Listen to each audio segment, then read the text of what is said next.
in anticipation of Luke Riley's long-awaited UFC debut this Saturday against Bogdan Grad in Qatar, this is how I think this fight is going to go. So we'll start with Luke Riley, fighting out of next generation Liverpool, who's produced the likes of Paddy Pimblett and Molly McCann. Paddy Pimblett's currently a contender for the lightweight title in the UFC. Originally from Widnes, 11-0 as a pro, 4-0 as an amateur. A really short amateur career, didn't really do much of note. No wins with anyone over anyone with a positive record.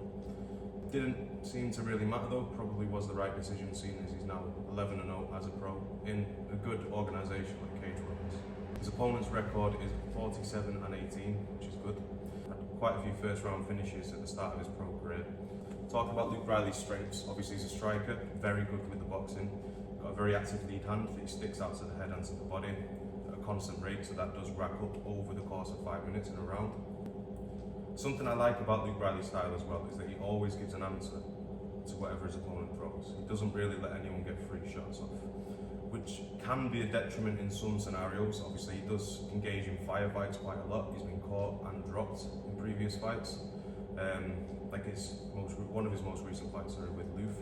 Did end up obviously winning that fight by TKO in the 3rd round, but it was a very back and forth round. Did lose a round, it was 1-1 going into that 3rd, but his gas tank held up better than Loof's did. So mixes in great variety of different punches, mixes in the knees in there as well.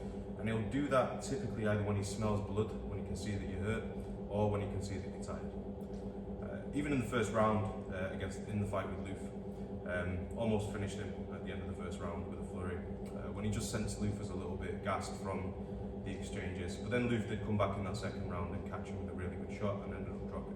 Something I do notice about Luke Riley as well is that he can be hesitant to commit to any significant shots unless his opponent engages first.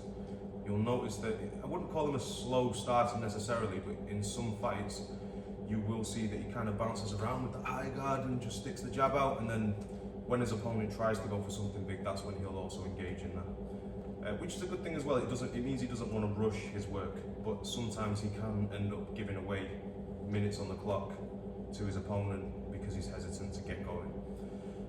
Which ties into another point, which I do think he gives up quite a bit of ground. Sometimes he's very effective at circling around the cage, but I do believe that he gives up a little bit too much ground, whether his opponent feints a shot or actually commits to a shot. Obviously staying safe, staying out of the way, but that is going to tie into Bogdan Grad's game. Something else I do notice as well, because obviously he's very active with the lead hand, his opponent will start to catch on to that, and it's been seen in previous fights in Cage Warriors where he's throwing that jab and commits to a little bit more to try and sting and do a little bit more damage with the jab, and then he can get caught with that right hand counter over the top. Something that Bogdan does with his boxing is he'll only throw single strikes, and normally it is that straight right hand, which if he does kind of time that jab of Luke, then he's going to try and find that right hand over the top of that. He did catch Lucas Alexander with this shot as well, so that is something that you can watch out for. Something Luke does very well, which I think is going to be a factor in this fight against Grad, is that he defends takedowns in the open very well. He's got a very good instinct for getting underhooks, getting his hips back, sprawling, and then getting back to his feet and circling back into the centre, which is where he wants to be for this fight. Something else he does as well, if his opponent manages to get into the cage, he'll use elbows when they drop down for the double or the single leg, and he'll basically just make it really nasty. If you want to try and get a double on Luke Riley, you're probably going to have to eat some elbows to the head. However, one thing I do notice, if he is pressed against the cage and his opponent is working for the takedowns, you've seen this in his most recent fight against Tariel Abasov, where Abasov went for the single leg and managed to successfully get it. Pretty easily as well. He didn't really have to struggle to get that single leg. And then I did see a little bit of a lack of urgency when Luke's back hit the ground. He didn't try and get up straight away. He does have very good scrambling ability, but I just sometimes do notice that he doesn't have that urgency to get straight back up, which again ties into giving away minutes to your opponent. In that fight against Abasov, I think he just gave him the entire round away. He didn't really do much, which obviously played into his favour, because then in the 2nd round he found a finish. But I did think that was a bit of a weird fight as well, because I think that fight against Abasov laid a little bit of a blueprint on how to beat Luke Riley. If you go and watch that fight, he didn't really land anything significant in that 1st round. Ended up getting pressed against the cage, had his back taken, was taken down off the single leg and then held down for the rest of the round pretty much. If you match him with someone that's got the same wrestling ability with better conditioning, then I think that's where you'll find a path to victory against Luke Riley. And I think when you get to the caliber of fighter that you'll find in the UFC, I do think that's where he will be struggling the most. When you get someone that's got that same wrestling ability but has the conditioning to go with it as well. And I don't know what happened to Adesanya, to be honest. It was a weird fight if you go and watch it. He did very good in the first round, and I think he just kind of blew his load, and then almost gave up against the cage in the second. He just kind of sat down and that was it. So saying that though, I do think that a factor in that fight was that Luke was making him work against the cage. When he was trying for the takedowns, when he was going for the body lock, when he was trying to take the back, Luke wasn't making it easy to get anything, apart from the single leg. But that's a big factor as well. If you make them work against the cage, which is essentially just defending the takedown, which is what you want to do anyway, you're going to make your opponent tired. And then going into that second round, because I believe Luke has very good recovery between rounds. Even in that fight against Luke, you can see he was extremely tired after that even the first round and the second round, but comes back out like he's just had a 10-minute rest. So if you watch Bogdan's fight against Lucas Alexander, in the first round, he did engage in the grappling quite a lot, and in the second round, where he did obviously get the TKO finish, he did look quite tired. And against Luke Riley, that is going to be bad news. If you are sluggish, slow, starting to get caught with the hands, that's where Luke Riley's going to eat you up. So he does need to obviously make that adjustment and come in a little bit fresher into that second round if he's going to go with the grappling. So now, on that note, going on to Bogdan Grad. Going by the Unleashed, 15-3 as a pro, 13-5-1 as an amateur. Fighting at a Champions Gym in Graz, originally from Romania. Something to note about his amateur career, he had quite a long amateur career, especially compared to Luke. Again, 13-5-1. Competed in the 2017 and 2018 IMAFs, won a few, lost a few, didn't make it to the finals, but one thing to note there is he did beat Kieran Clark, who is now 10-0 as a professional, and he signed to the PFL. So, had a good win over who is now a very good undefeated prospect in the professional league, excuse me. Opponent's combined record of 54-20. So again, another good combined opponent record. Not for anyone who you'd really class as a can. Currently had 2 fights in the UFC, 1 win and 1 loss. A win over Lucas Alexander and a loss over Mohamed Naimov. In my opinion though, that was a very close fight. Could have gone either way. I think it was just a case of control time versus damage. Saying that though, I don't think Naimov did any damage of significance in that fight. You see something similar to this when you looked at a very recent fight.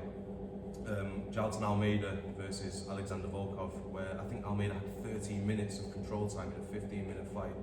Still lost because they say that Alexander did more damage from the bottom and for the 2 minutes that he was on the feet. So depending on what Bogdan's game plan is here, even if he does manage to get this fight to the ground and control Luke there, it doesn't necessarily mean that he's going to win the fight, because clearly you can have 13 minutes of control time in a 15-minute fight and you can still lose. So I'm not even mad at that decision anyway, because if you look at the stats of that, I think Almeida landed 8 significant strikes in that entire fight. So I'm not going to say that he deserved to lose, because obviously 13 minutes of control time isn't a small thing, but you do have to look to do damage as well. It's a fight. So I think he had a couple of submission attempts in there as well, but to me that looked like he was kind of just showing it to look like he was active on the ground. I didn't really think he was committed to finishing Alexander there. But anyway, going on to a different thing. So a couple of things that I think Bogdan does really well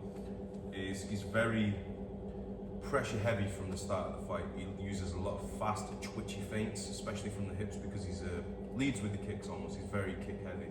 Has a very good kicking game as well. He mixes up to the legs, body and the head. Has spinning attacks and things like that. So he does keep you guessing with the kicks. The only thing I don't like about that though is that he does a lot of big actions and lacks the smaller fundamental strikes to kind of fill that gap. I've not really seen Bogdan work behind a jab before. He normally either leads with the right hand, the left hook, or he's throwing the big kicks. I do notice that he misses the leg kicks quite a lot as well, and I think that would play into the way Luke Riley defends kicks, where he steps back out of the way. And I think if Luke can get the timing on the leg kicks, or even on the body or head kicks as well, I think he can find a right hand counter there if he steps back and then closes that space and steps back in. Right, I had to do a bit of a cut there. I completely forgot I had another client in the morning. So where was I? Something else I want to talk about as well, because I do think this is going to be a very significant factor in the fight, and I think is where a lot of the fight is going to take place, is Bogdan's clinching game. If you look at the fight with Luke Riley versus Loof, you see a lot of opportunities there where Loof closed the distance and engaged for half a second in the clinch and then let it go. I think if Bogdan gets to that position, which he's going to be looking to do with the big kicks and with the big shots, the single ones, once he gets that clinch, he's going to straight away use that to get Luke to the fence. And something Bogdan does very well from the clinch is, say for example, if he feels the grip being broken, straight away he's going to go with an elbow and he's going to re-engage in the clinch. Either that or he's going to shoot for a takedown if he's already on the fence. If you look at that fight again with Loof, to refer to that one, a really good example of how Bogdan can land shots from there.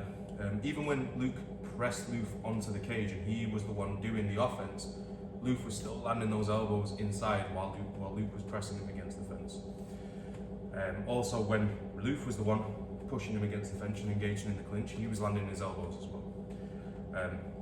Something Bogdan does to close the distance with the elbows, he does it in the clinch, and if he feels you break the grip, he's going to strike and then he's going to re-engage.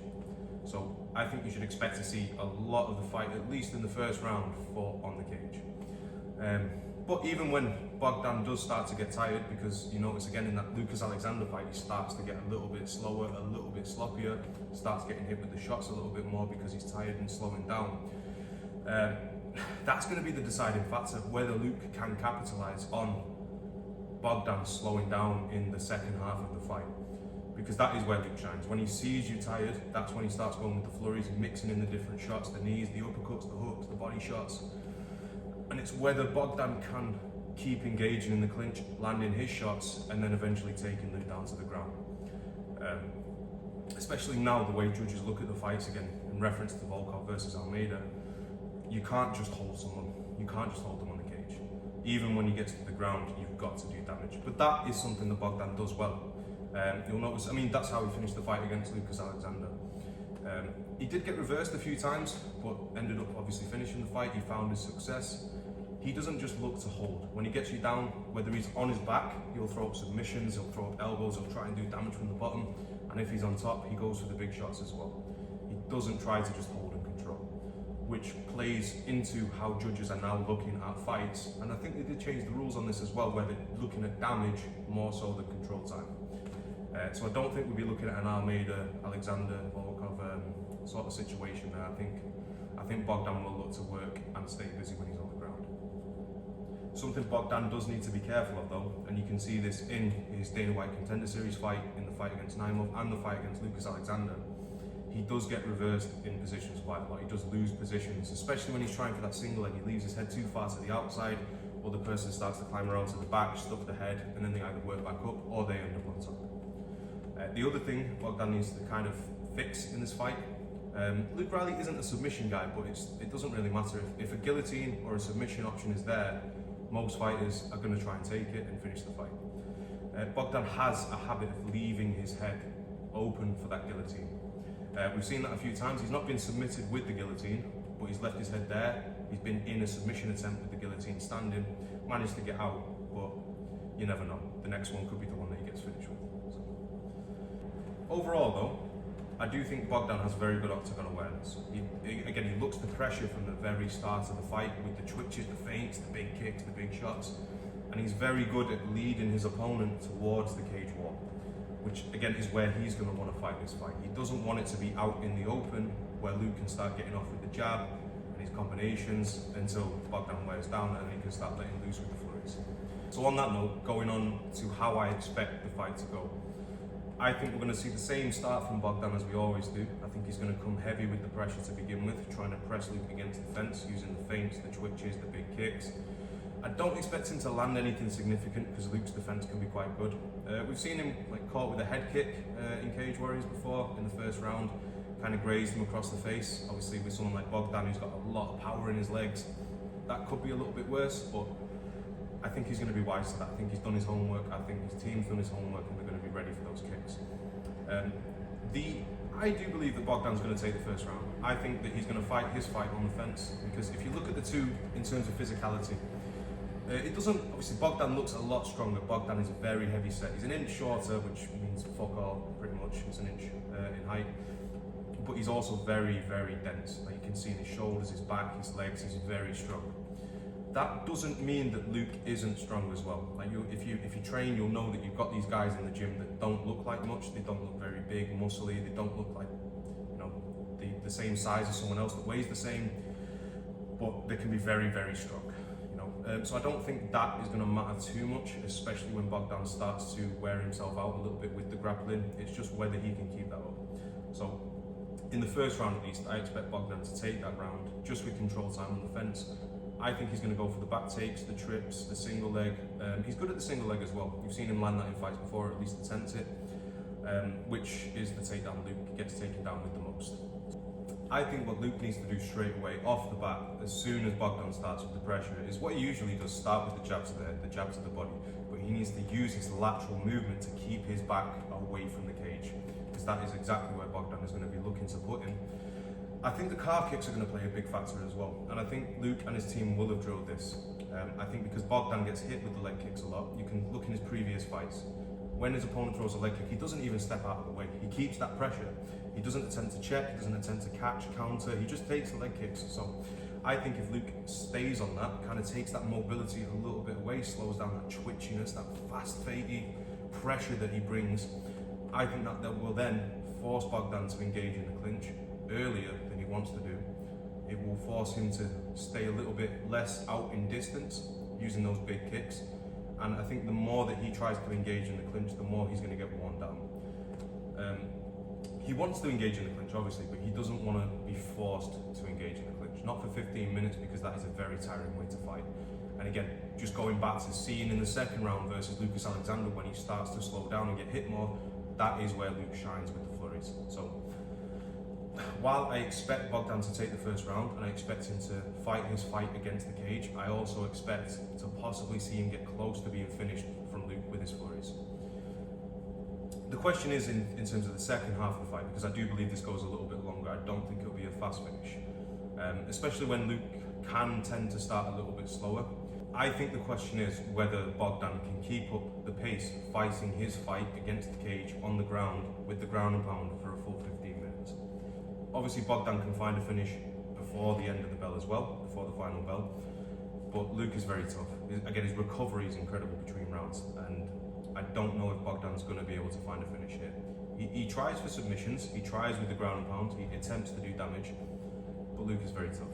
You know, he's not been submitted, even in his amateur career, he hasn't been finished, he hasn't even been beaten. So to expect him to get finished here might be a little bit of a big ask. But in terms of control time again, which we have seen against Luke and with Luke against Abasov, we've seen that he can be controlled. And if you can keep that pressure on him while he's on his back, it's hard for him to get back up.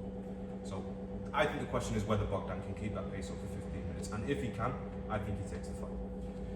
If he starts to wear himself out too early with the grappling, which again, look at the second round of his fight against Lucas Alexander, I think Luke will then start to find the finish very quickly after that. Once he smells blood, once he sees that you're breathing out of your mouth and you're tired, that's when he's going to go for it. So my official prediction is I think Bogdan takes this one by decision.